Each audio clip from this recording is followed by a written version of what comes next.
ఓం నమో వెంకటేశాయ. నేను మీ డాక్టర్ పసుపులేటి హరిప్రసాద్, ఉమ్మడి చిత్తూరు జిల్లా జనసేన పార్టీ అధ్యక్షుడు. చిత్తూరు జిల్లా జనసేన నాయకులకు, కార్యకర్తలకు, అలాగే తిరుపతి జనసేన కార్యకర్తలకు, నాయకులకి అందరికీ నమస్కారాలు తెలియజేస్తున్నాను. మీరందరూ కూడా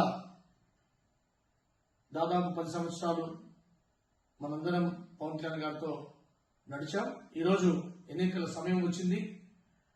ప్రతి జనసేన నాయకుడు, కార్యకర్తలు అప్రమత్తంగా ఉండాలని, అలాగే పవన్ కళ్యాణ్ గారి మాటను మనం వేదంగా భావించాలని కోరుతున్నాను. ఇప్పుడు పవన్ కళ్యాణ్ గారు ఆరణి శ్రీనివాసులు గారిని తిరుపతి అభ్యర్థిగా ప్రకటించారు.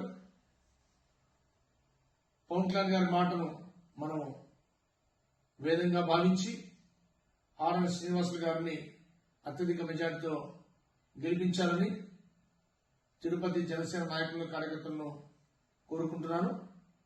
అలాగే చిత్తూరు జిల్లాలో ఉన్న 14 నియోజకవర్గాల్లో జనసేన నాయకులు, కార్యకర్తలు అందరూ కూడా ఉమ్మడి అభ్యర్థుల్ని అత్యధిక మెజార్టీతో గెలిపించే విధంగా పవన్ కళ్యాణ్ గారి మాట వేదంగా భావించి ఈ ఎన్నికల్లో పనిచేయాలని కోరుకుంటూ మీ డాక్టర్ పసుపులేటి హరిప్రసాద్. జై జనసేన, జై పవన్ కళ్యాణ్, జై హింద్.